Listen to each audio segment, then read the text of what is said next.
What was it that led you to leave the business? That was in the 94 when the business was trending down as far as its popularity. My hairline was going way back, and that same early in 94, my father committed suicide, and I was just in a bad place, and I just decided I was going to leave the business. I was 31 years old, so I called both offices and I said, "Look, I appreciate all the opportunity, but I'm done." It was underwhelming, and they said, "You sure?" I said, Absolutely." Because I wasn't anybody big name. So they say, "Well, we appreciate all the work you've done," and that was it. And then so for about 8 months, I was trying to figure out what I would do with my life, and they're just having me a local broadcast school in Charlotte where I was living. So I got on that, and it was almost the same way as the wrestling. It was like about a 4 month school. It was a technical school. You learned equipment, techniques. The biggest thing the school promised was networking with the local radio stations. Once you get to the school and you graduate, we'll get you plugged into the community. I thought, well, that's cool. And then they were, what format you really looking at? I'm like, I'm classic rock because all the other kids were, I was 30, almost 32 at then, and all the kids were like, 19, 20.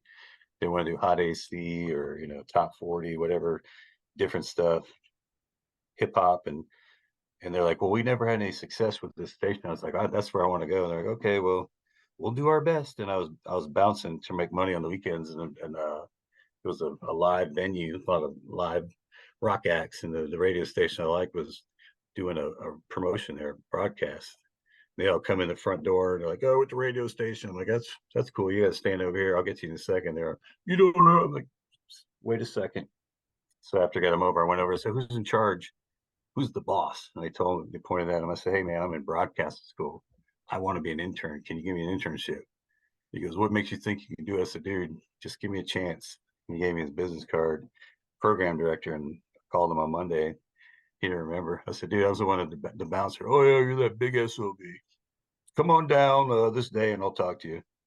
The only reason he agreed to be an intern, because I was so big, he's like, "Man, I could take you on remotes and nobody will bother me."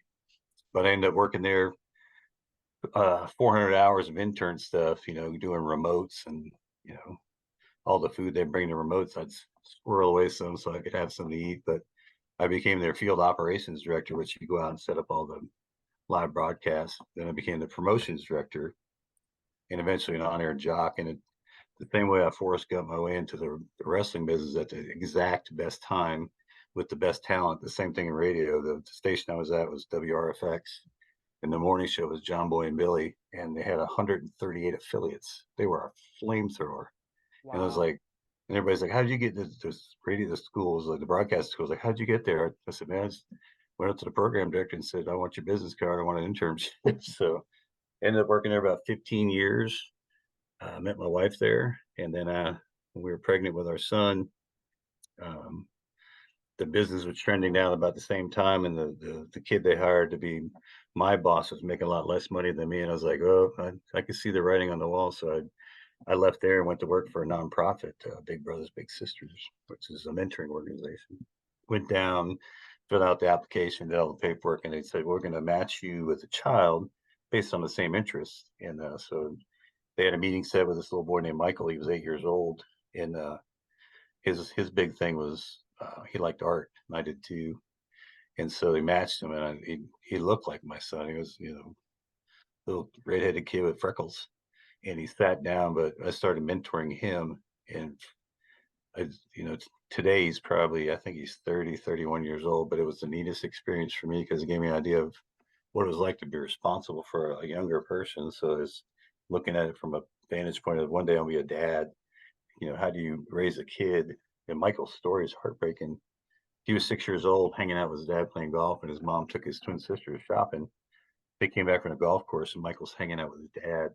His dad suddenly died of a heart attack, and poor Michael was home with him all alone.